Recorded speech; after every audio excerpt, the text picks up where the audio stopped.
Hey everybody, this is the Sliders Review, and it's Women's History Month, and I'm here today to talk to you about Showgirls, the 1995 MGM movie. So this movie was NC-17, which, yeah, you never want your movie to have that rating. You at least want an R rating movie because yeah, I remember Scream was like originally NC-17. They had to keep editing for it to be like R rated or something like that. Because, there are certain scenes in movies that like people don't want to see and then they get banned from countries and stuff like that. So, Showgirls. This is my first time watching this movie just last night. I've been very curious to watch this movie, but I've been avoiding it because I heard how terrible it was, and this movie is known for ending the movie career or career in general of that of like Elizabeth Berkley and stuff. And I've been a fan of her since Saved by the Bell. But I've only ever seen her in one other thing, an episode of Without a Trace. And with Without a Trace, she's like barely in it because of the title and name. It's like a cop drama where a person vanished and then you see a bunch of flashbacks of them and stuff like that. And so I've been avoiding this only because of how bad I heard it was and because it ended her movie career, and that really always made me sad and stuff. But I finally decided to watch it. And oh my God. I have to say, it's not as bad as everybody says.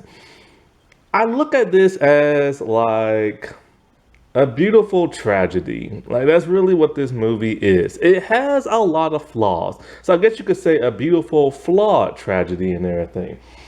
Because it has a lot of flaws in it. But here's the thing. There are a lot of good elements in this movie in terms of storytelling and everything. The only bad thing is, story-wise, they're not strong enough. It's like the writer. And you know what? When it comes to the movie's failure, you know, a lot of people solely just want to blame the actress Elizabeth Berkley because that's what people do. Like when the movies comes out, like they either blame the lead star or like the director. But the studio never takes fault for it. Neither does most writers and stuff like that. But the fault really lies on that of the writer and director because like they are the one who wrote and directed it, and they should have made it more stronger and everything. Okay, look, this ain't no comedy, ain't no striptease, which I've never seen striptease either. But like striptease was like a comedy, right? And so they wanted this movie to be one of those really dark, gritty, dramatic like movies where nobody has a happy ending. All right, fine, that's cool. That's how Buffy kind of was. Like disgraced creator Joss Whedon said that in Buffy nobody has a happy ending. They always make it to where each season something bad and tragic happens to a person because nobody's supposed to have a happy ending. That's totally fine. You can make that work. And it worked very well with Buffy. Only problem here is that there's no real silver lining at the end of the tunnel for a lot of these characters. Just about every character in the movie is a terrible, horrible person with no redeeming quality, except for one character who's actually really good, and something really bad happens to her in the third act towards the end of the movie, which came completely out of nowhere. And like, it's like if you want every character to be a bad person, that's fine, but you gotta have something in there that makes you kind of like them a little, or like,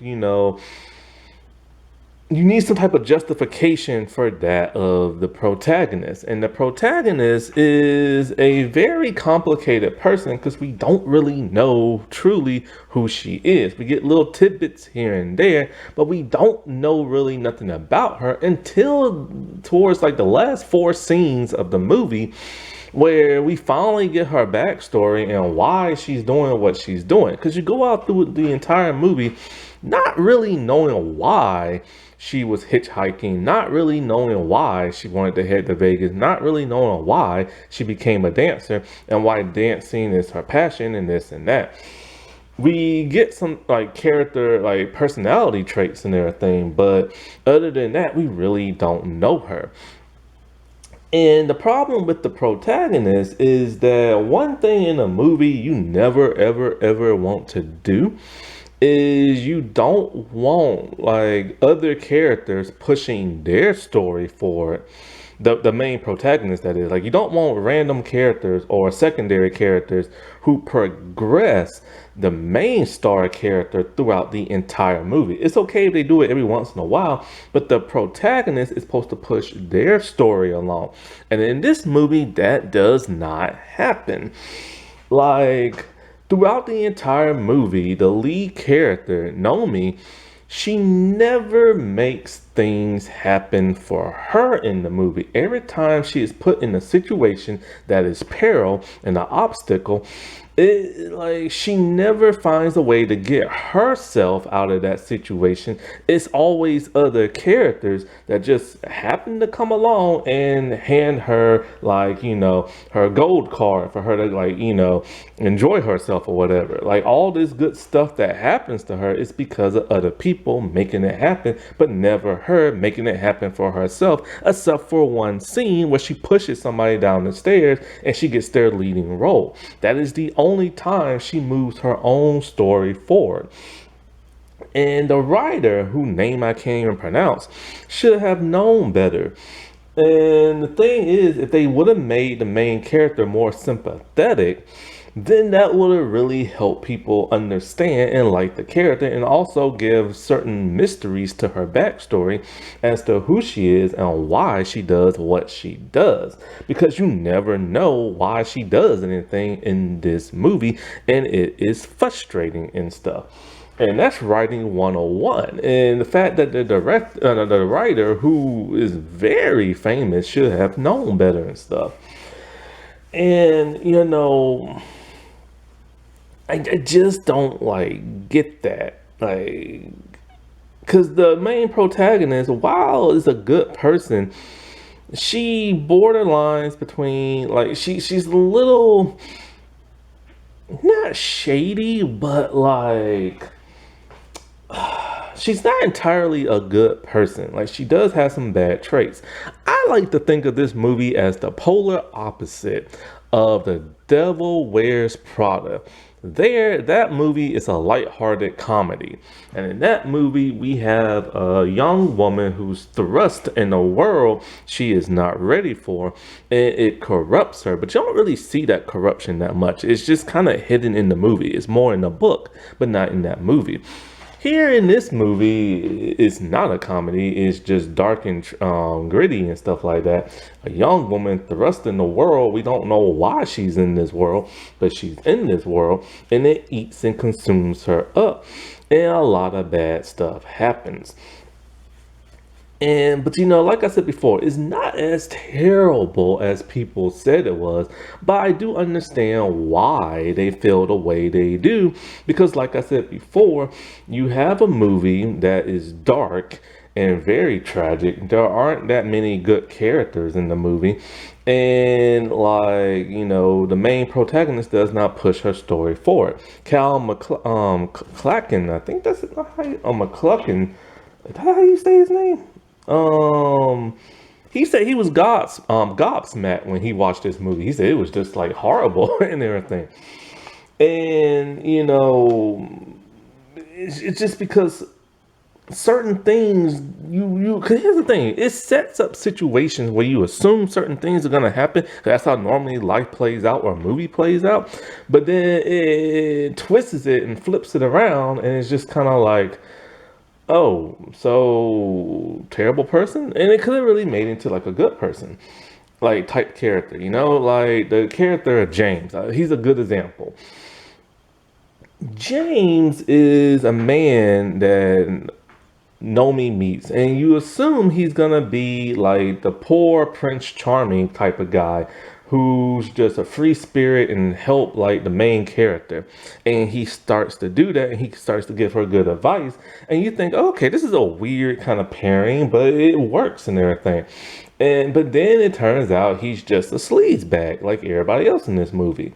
And is meant to pull down our main character. But the thing is, our main character always gets back up on her feet because everybody just hands her stuff. She doesn't get back up. Like when she falls down, she doesn't pick herself up. Somebody else holds their hand out and picks her up. And it would have been a much stronger movie if we would have seen Nomi struggle and get through that struggle herself, but it doesn't. And this could have been a very powerful movie. You know what I'm saying? This could have been like the movie and everything if they just would have written it better. Now, in terms of acting, everybody in the movie does a really good job in the movie. This is the part that's gonna break my heart. Except for one person.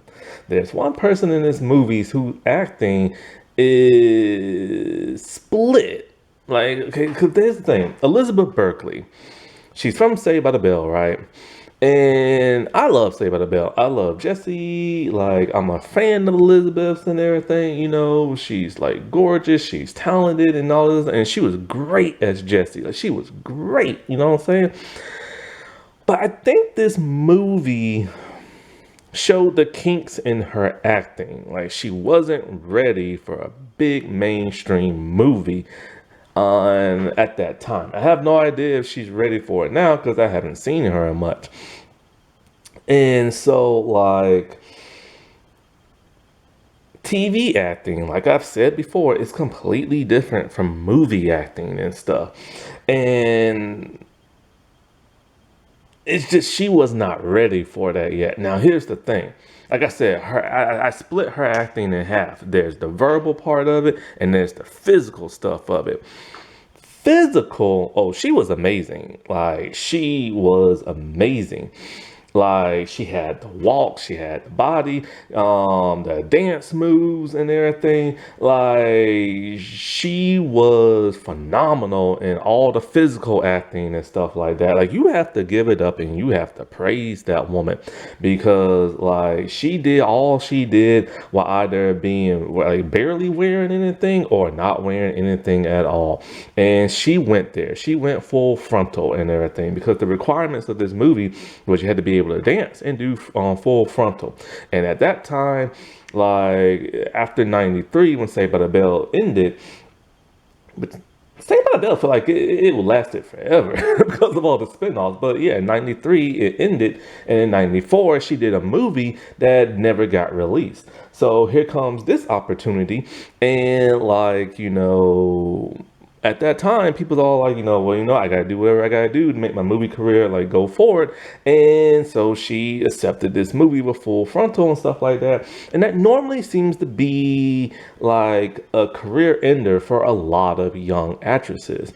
And it did, but that I don't think the nudity is what killed her performance. I'll get into that a little bit later. But see, here's the thing. When it comes to things like Saved by the Bell, I look at it like this. It was the early days of Nickelodeon comedies and Disney Channel like shows and stuff like that. It's basically the equivalent of that. You had these teen stars who are new at acting and they're on a teen comedy show. The difference is that these NBC Saturday morning teen dramas they used to have back in the day, comedies, they was actually willing to go there and be a little bit darker than Disney Channel, Nickelodeon ever were gonna be. And so like, and just as a result, many of those young stars acting weren't particularly all that great, or it's like Hollywood just didn't want to hire them because they came from those teen dramas. Now, be fair, when you watch the original Saved by the Bell show, in all honesty, the cast acting was good for that show, but when they did other projects, it showed kinks in their acting, and many of them just, you know, couldn't, you know, live up to the characters they had on that teen show. Tiffany Amber Thiessen is probably the only person who could, because she landed two major TV roles and stuff like that. And I remember seeing her in 90210, which she did a really good job in. And she was also on Burn Notice and stuff like that. But movie wise, you know, you don't see her in movies and stuff. And so, like, to be fair, even though Elizabeth's acting was really good on Saved by the Bell, verbally her acting was not very good in this movie. Like when I first saw it, I first was thinking, is this a comedy? Because I wasn't like expecting that level and stuff. And so it's just like in the first half of the movie, her verbally, her acting is just kind of like all over the place. But then towards the middle and the end, it gets a whole lot better and stuff. And, you know, but yeah, it's just if you're in a movie that gets like panned and your acting isn't all that like good, then yeah, your acting career is gonna like fumble and hit like a rough spot and everything. It happens. And the sad thing is that like I really hate when they take it all out on the stars because her agent dropped her after that and nobody would pick up her phone calls when she was trying to get in the movies. And the thing is about acting is that the more roles you get, the better you get if you focus really hard. There have been a lot of stars in the past who acting wasn't good in their first couple of projects, but then as they did more projects, their acting started to progress. And hers could have done that, you know, if she would have been in more bigger stuff. Because the stuff that she was in, I've never heard of and stuff like that. And a lot of those movies, when I looked online, they didn't do so well. And so when you get put in a movie that's like a short film or an indie movie or just a movie that's like direct to video or whatever, it's not gonna do particularly well. And you're probably not gonna care acting wise if you're in it because you don't want to be in it and stuff like that. So I feel bad for her because this really torpedoed her acting career and stuff like that. And it's kind of like it's hard because when you go from teen comedy and then you do something like this, it is kind of hard to put yourself in that state of mind because it's new territory and it's just she wasn't ready for it yet. And she really should have like, you know, built her way up from like television and then done movies and stuff like that. But you know, it is what it is. And I understand this is a big opportunity and she really wanted to prove herself to people.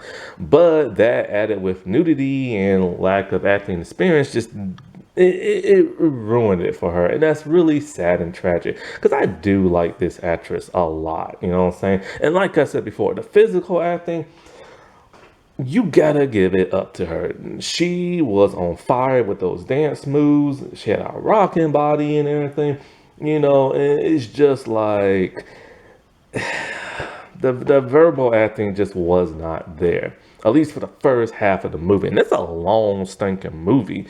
And I think it's at least 2 hours and stuff. But like this movie is basically about a young woman. You see her hitchhiking on the road and we don't know why she's hitchhiking. Like we have literally no idea why. She gets in the truck with the guy and he's like a sleazebag Elvis looking dude. And the thing we know about her straight from the back, the thing about Nomi that we know is that she seems like almost like a bipolar type person. We know she's tough and she will defend herself because she will not let no man take advantage of her sexually and everything. And she will even pull a switchblade on them. If you disrespect her or say her dancing sucks, she will just have like an outburst and insult you and just take off like walking and everything. She will not stand for that. So she will defend herself and everything. And for the most part, she's just a free spirit person with a little bit of a wild side, and she loves to eat cheeseburgers. We always see her just eating that. And other than that, but it's also things that bad happen in the movie. she kind of just keeps her mouth shut and just focus on what she's doing. And that makes her a bad person until one thing really, really bad happens towards the end of the movie.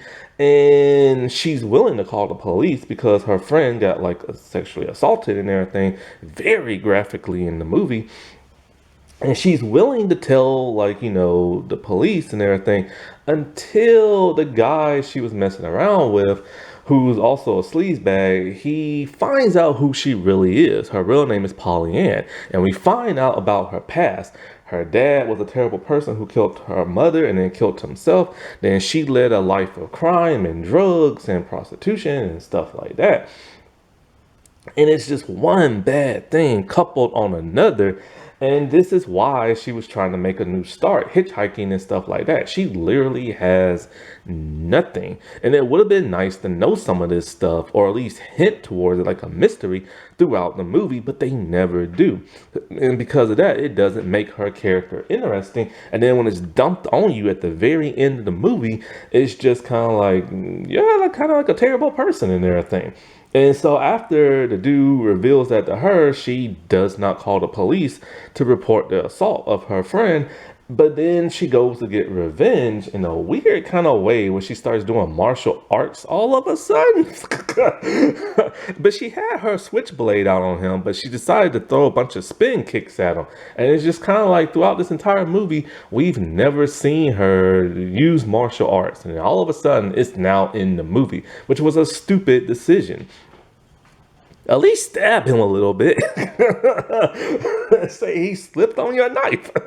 And then after that, she leaves her friend in the hospital and starts a new life hitchhiking on the road again. And it's like, thank you for getting revenge, but make sure your friend's going to be okay because she's in a terrible place with terrible people she works with and everything. But then she just leaves and she meets that random guy she met hitchhiking the first time. And it's just kind of like, I don't get it. But it's like, yeah, so she hitchhikes and she goes to Vegas. He's going to help her get a job. And she's at the casino doing a slot machine until she goes back out in the parking lot and realizes the guy took off with her suitcase. And so now it's kind of like, there's this person we don't know. She's stranded, no money, no clothes, no nothing. And so how's she going to get herself out of this situation? Well, she gets out of it because she randomly meets a woman because she's banging on that woman's car, and the woman's all like, stop banging on my car. And so they kind of scuffle a little bit to where Nomi throws up, and then the woman takes pity on her, buys her a cheeseburger, and like, look, you can live with me and stuff like that. And that's Molly. And when it comes to Molly, we know a little bit about Molly. She lives in a trailer, so you think she must have like a crummy job or something like that and low income. And 6 weeks pass and her and Nomi are just like best of buds. And it kind of seems like they have a romantic connection, but it doesn't go there. This movie has a lot of romantic LGBT connections, but they don't fully go there. Which now this movie has been embraced by a cult following. It's a cult movie now, and people love this movie now. And the LGBT love this movie now because there's a lot of LGBT representation in it for the 1995. And it's kind of there, kind of not. And, that's a big thing because it was the late 90s. But anyway, back to Molly. And so, oh, by the way, this movie has a lot of random nudity in the movie, which that was another reason why people panned this movie. Let me just go to this one actress real fast before I get back to Molly. Bobby Phillips. Now, Bobby Phillips is a legit actress and everything. She's been starring in a lot of stuff. She got her own movie trilogy, TV movies on UPN called Chameleon. I reviewed those. So she's a legit actress, right? Well, in this movie, I knew she was in this movie, but I didn't know what kind of role she had. I assumed it was going to be a medium-sized role or like a supporting role. No, she's a background character. They got a legit actress who has starred in stuff and put her in the background, and she's always topless. That's it. She doesn't do nothing. She just walks around topless. And she has one line of dialogue, but you don't see it come from her or her mouth moving. It's kind of like off screen. You hear her voice, and I recognize her voice. So they couldn't even give her that. And I'm just kind of like, what was the point in putting her in this movie if she's just going to walk around topless? Like, you know what I'm saying? Like, I don't get that. And it's only on there because sex sells and it's a horny man's fantasy. And that killed the movie. If the director would have took this seriously, he would have gave her a better role in everything. And but anyway, back to Molly. So Molly is this great, nice, sweet, caring person. We know she's going to college because she tells us. We never get to see it. It's you show, you don't tell. But anyway, they tell us she's in college and she's living in a trailer. And so you assume, okay, she must have like a really low income, bad job, something like that. Well, she randomly comes into the place and she starts changing in front of Nomi.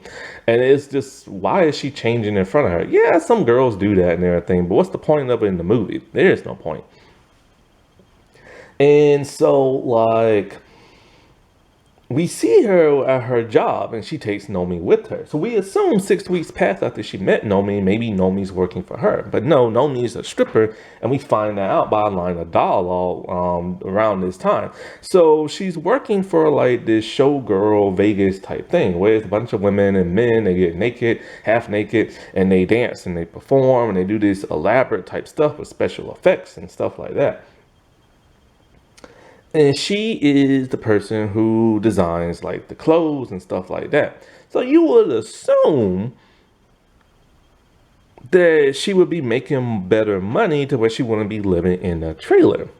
Now, some people have deemed this movie racist.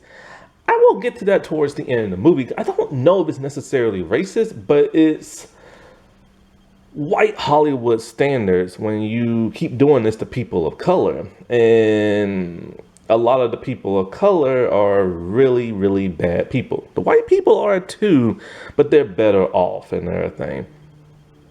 And that's typical Hollywood for you, which is really terrible.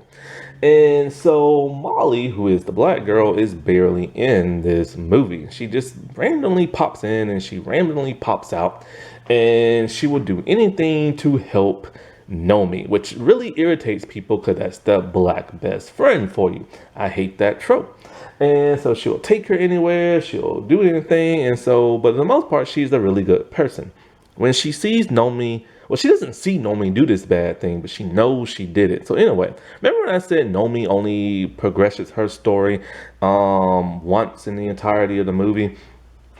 When she pushed that lady to get her lead role and everything. Molly does not see this happen, but she knows that Nomi was behind her. And this other woman vouched for her, like, oh, I saw the whole thing, but the lady didn't because she had her back to Nomi, so she didn't see nothing. So she's upset at Nomi, so you think this is going to be a big character development for that of Molly, but then, what is it? Nomi tells her, oh, your favorite singer is going to be at this nightclub. And we know that's Molly's favorite singer. She has posters all over her place with him in there, right? So Molly forgives her just like that, even though she pushed this woman down the stairs and could have killed her and everything, ruining this woman's career. So she goes to the party. And this is when the oh my God moment happened. So Molly's there, Nomi introduces her to the singer, and we know the singer's a little bit horny. He's all like, oh, he tells Nomi, oh, you know, you got me like this watching your performance and everything. So he takes Molly in another room, and there's two other men there, and then all of a sudden, randomly out of nowhere, it's a gangbang. And it's like, and it's a graphic, brutal one at that. Like, they show it, and I had to fast forward. I could not watch that. It was disgusting. Nobody could hear this at the party. I don't know why. So then we see Molly come out the room and there's blood dripping down her legs and she collapses. Everybody can tell what happened, and this is when Nomi is at the hospital, and you know she's about to call the police until her boyfriend is all like, "Oh, I know who you really are," and that's when she doesn't call the police, and then later does martial arts moves on the guy, goes back to tell conscious, unconscious Molly, I love you and everything. And then she just leaves her there in the hospital with all these terrible people. In the hospital, people aren't going to report this because they literally said she had, what, tearing down there. So they know it was assault and everything, and they don't call the police. And that's because that system is very corrupt with all these high-powered people in Las Vegas for the setting of this movie.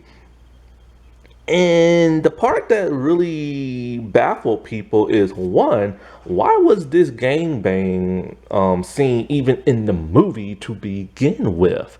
Like, why? It was pointless, and it was just there for a shock value. And the writer literally said it's his biggest regret, and he wishes he never did that. The actress who plays it, Gina Rivera, no, wait, what's her name? It's Gina Raver or something like that. She said 25 years later, she is still traumatized by that scene. Like, she can't get that out her mind because that was the first time in a movie that's ever happened to her. And she says your body reacts like it's real and everything. So she is literally traumatized for shock value and everything. And it is very, very disturbing and disgusting. And it happens to a character who's literally like the third supporting role character in the movie. She's not even a big player in the movie, and yet this terrible thing randomly happens to her. And it just happens to be she is black on top of that. So the writers and directors all kind of like, okay, we need this shock value. We need this really terrible thing to have a movie. Who can we get? Oh, just give it to the black girl. Nobody cares about them. And that is so racist of Hollywood, always thinking like that. And because it's one thing that should never happen in the movie, but if it was going to happen, why didn't it happen to Nomi? She is the literal lead. You know what I'm saying? That could have been something bad happens to her and then she gets revenge or something like that. Why? Why was that even in the movie? The writer said it was coming off Basic, and I don't never heard the movie Basic. Maybe they're talking about Basic Instinct, where they were trying to push the boundaries more and more and more. But this was literally for shock value, like literally for shock value. And there's only 3 black people in the entirety of the movie, and they get small roles in this movie as opposed to everybody else. And like the other black woman is this ghetto black woman dancer, right? And she only has a few scenes, and every time we see her, she's always popping off at somebody, shouting and all this other crap. Well, she gets really rude to this one dancer's kids.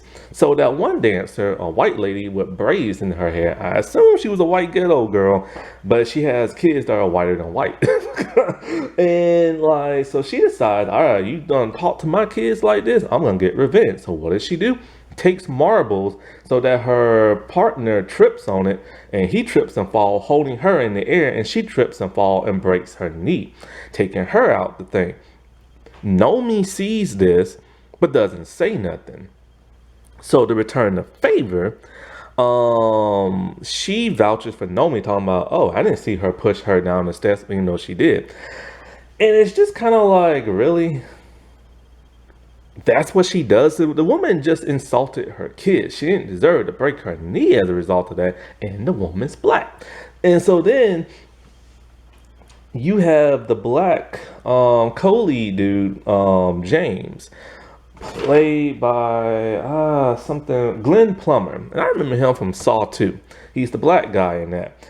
And so James is an interesting character. This is the part where I said the movie should have had stronger writing. You assume he's the poor Prince Charming and is there who's going to save Nomi from all the bad stuff. Well, he starts off like that when she's in the club. See, like I said before, Nomi is a wild child type person. She's at the club, she's dancing, there's some dudes who are like hitting on her, she doesn't like it or something like that. And she's very volatile verbally and stuff like that.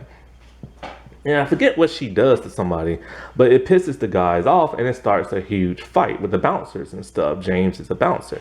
He starts fighting all these like guys to protect her honor and everything, and he gets fired for it. Now, the James and Nomi situation is interesting because when they was at the club, he started dancing with her. No, now I remember what it is. He was dancing with her. That's what it was. He was dancing with her, and he insulted her dancing, which she hates, and she need him in the balls and everything. Somehow this started a fight with other random people and he lost his job. And they all went to jail because she's the one who started by, kneeing him and all this other stuff. He's the one who bailed her out of jail. And she repays him by just walking off and insulting him and not wanting nothing to do with him.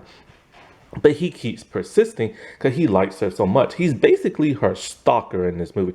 I'm not even kidding. He always shows up where she's at. Even he somehow finds out where she lives. And when she opens the door to him and tries to close it, he barges into her home. That is so stalkery and everything. Like, he is literally a stalker in this movie.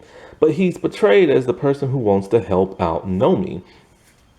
Then he's working as a valet. And I think she had like a gig somewhere and somebody didn't like her dancing or something like that. And like,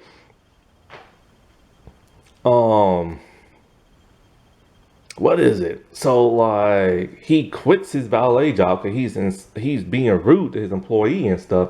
And he gets fired for another job trying to defend her honor and everything.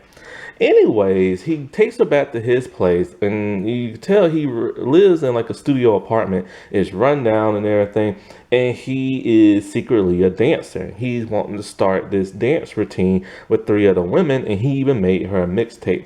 He seems very Prince Charming. Like, he even gives her advice because she used to be a stripper, and then she started working for this showgirl routine. And he told her, stay at the strip club. You don't want to go to this place, because those people ain't your people.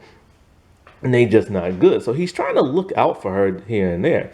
And she's getting to the point where she's starting to be into him, and they start to like kiss and everything else. But they don't do it because she's on her period.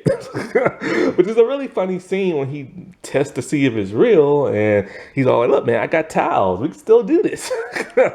And so you think he's going to be like this Prince Charming type dude, right? But then he turns out to be a sleazebag. When she goes to his place, he's there with another woman and he doesn't want nothing to do with her no more. And it breaks her heart. Now, the woman she's with, I'll get to that towards the end of the movie because she's the one in the sequel to this movie. Yes, there is a second movie. And the sequel makes this movie look like a masterpiece. And so then at some point in time, she goes to his dance show.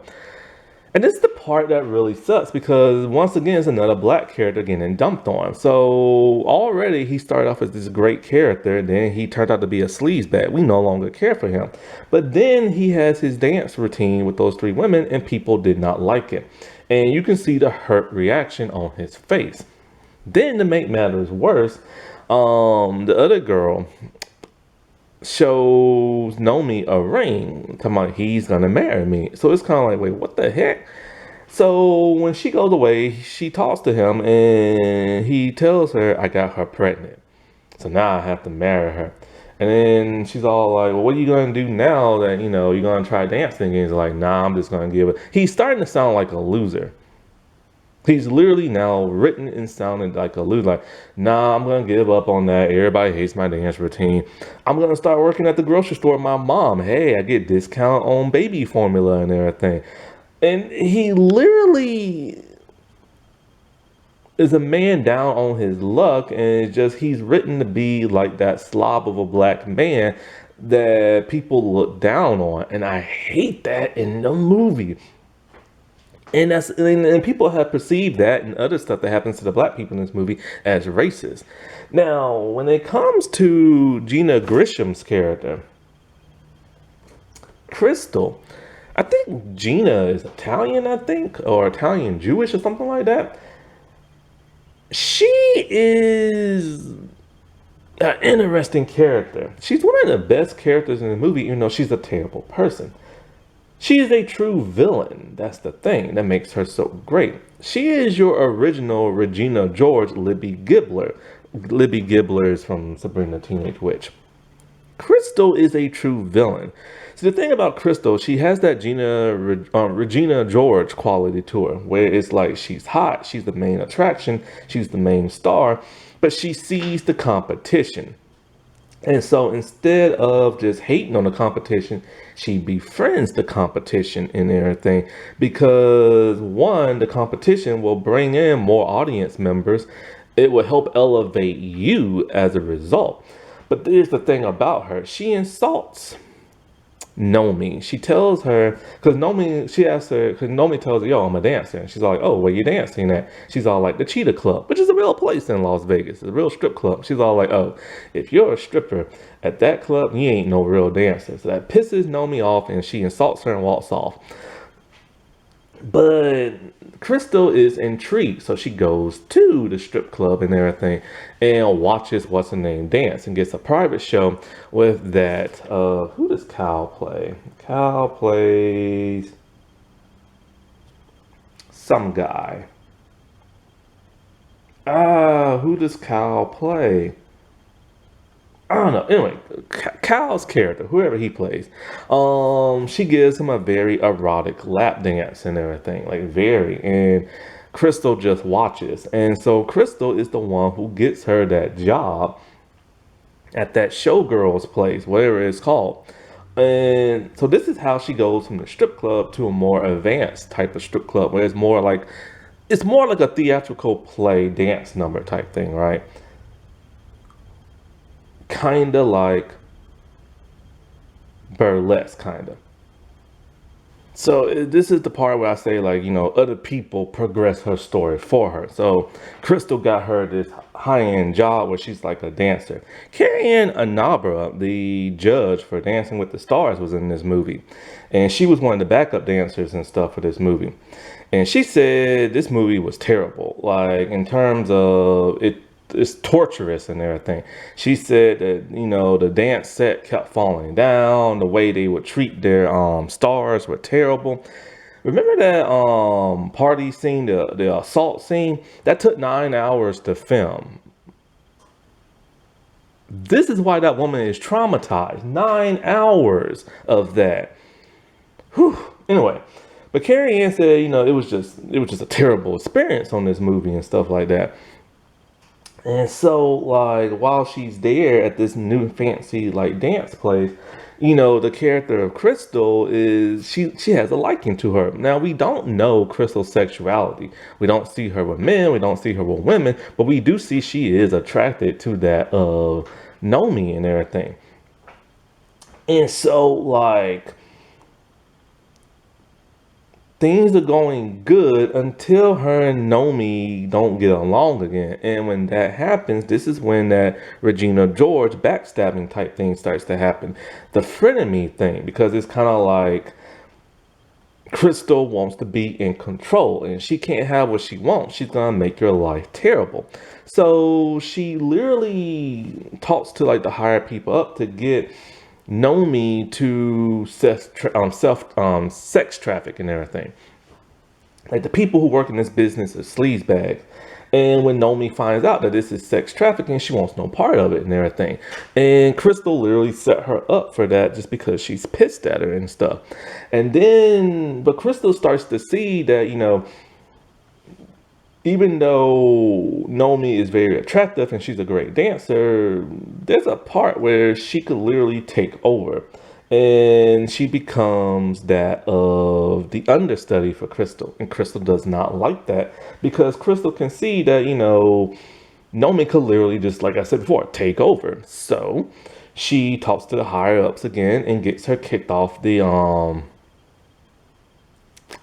what did I say that person title is? Is